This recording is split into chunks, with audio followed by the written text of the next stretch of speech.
જય શ્રી કૃષ્ણ। આજે આપણે તુલસી માતાના વિવિધ પ્રકારો, તેમના ધાર્મિક મહત્વ અને અદ્ભુત ફાયદાઓ વિશે એક રસપ્રદ અને જ્ઞાનવર્ધક વાર્તા સાંભળવાના છીએ।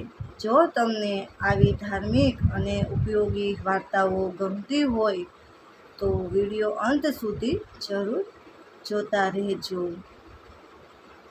તુલસી માની કૃપા।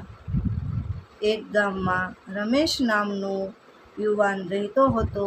તેના ઘરમાં પૈસાની તંગી હતી।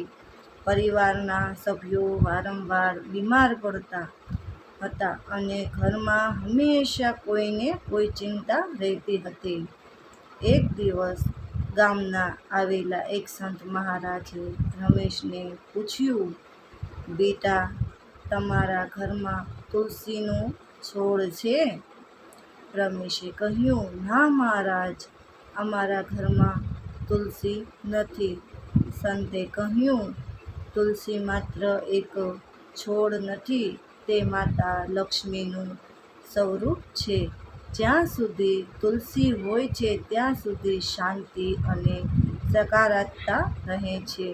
આ સાંભળીને રમેશ બીજા જ દિવસે તુલસીનો છોડ લાવીને પોતાના આંગણામાં સ્થાપિત કર્યો। દરરોજ સવારે પાણી રેડતો, દીવો પ્રગટાવતો અને તુલસી માની પ્રાર્થના કરતો। થોડા દિવસોમાં જ ઘરમાં સકારાત્મક પરિવર્તન દેખાવા લાગ્યું। મિત્રો, તુલસીના છોડના શું ફાયદા છે, આ વાર્તામાં તમને જાણવા મળશે। એક દિવસ રમેશને વિચાર આવ્યો કે આખરે તુલસીના કેટલા પ્રકાર હોય છે। તે ફરી સંત મહારાજ પાસે ગયો। સંતે કહ્યું, બેટા, મુખ્યત્વે તુલસીના ઘણા પ્રકાર છે, પરંતુ કેટલાક ખાસ પ્રકારો ખૂબ જ જાણીતા હોય છે। પહેલું, રામ તુલસી। રામ તુલસીના પાન લીલા રંગના હોય છે। આ તુલસી ઘરમાં સકારાત્મક ઉર્જા લાવે છે। મિત્રો, તુલસીના શું ફાયદા છે, આ વાર્તા ઉપરથી તમને ખાસ જાણવા મળશે। તેની સુગંધ મનને શાંતિ આપે છે। બીજું, શ્યામ કૃષ્ણ તુલસી। આ તુલસીના પાન જાંબલી અથવા ઘેરા રંગના હોય છે। ધાર્મિક રીતે તેને ખૂબ જ પવિત્ર માનવામાં આવે છે।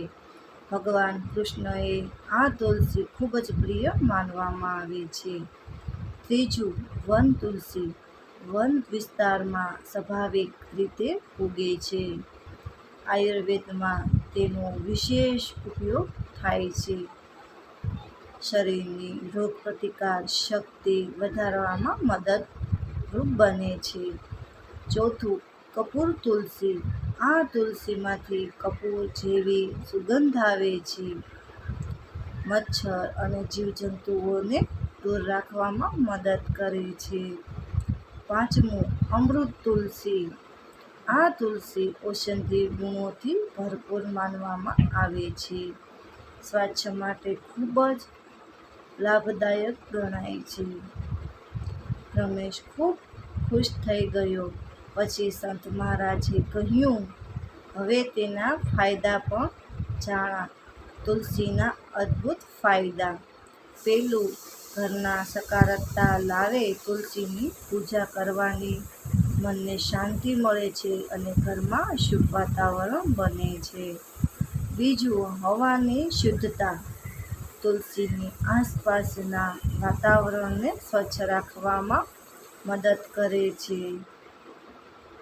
ત્રીજું, સ્વાસ્થ્ય માટે ઉપયોગી। તુલસીવાળું પાણી અથવા તુલસીની ચા ઘણા લોકો પરંપરાગત રીતે આરોગ્ય માટે ઉપયોગમાં લે છે।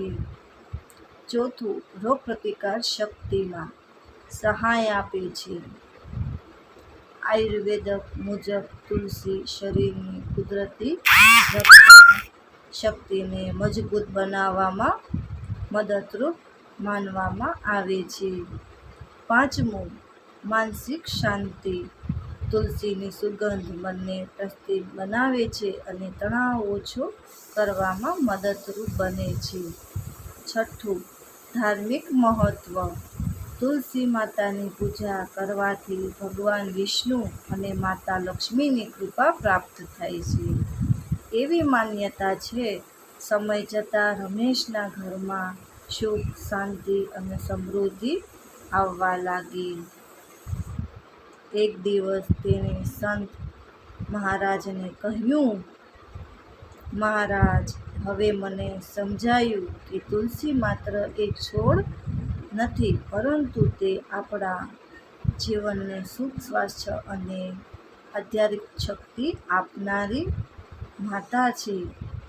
મિત્રો, તુલસીના મહત્વ સાંભળજો. સંત મહારાજ હસ્યા અને બોલ્યા, જે ઘરમાં તુલસીનું સન્માન થાય છે ત્યાં ભગવાનની કૃપા હંમેશા રહે છે. ત્યારથી રમેશ અને આખું ગામ દરરોજ તુલસી માતાની સેવા કરવા લાગ્યું અને સૌના જીવનમાં સુખ, શાંતિ છવાઈ ગઈ. મિત્રો, આ વાર્તાઓ પરથી એટલું કહેવા માંગુ છું, તુલસી માત્ર એક ઔષધીય છોડ નથી, પરંતુ ભારતીય સંસ્કૃતિ અને આધ્યાત્મિક જીવનનો અમૂલ્ય ખજાનો છે. તેની સેવા, સંભાળ અને પૂજા કરવાથી જીવનમાં સકારાત્મક સ્વાસ્થ્ય અને શાંતિનો અનુભવાય છે. જય તુલસી માં. મિત્રો, મારી વાર્તા તમને ગમી હોય તો કોમેન્ટમાં જય તુલસી માં લખી નાખજો. મળશું એક નવી વાર્તામાં. જય માતાજી મિત્રો.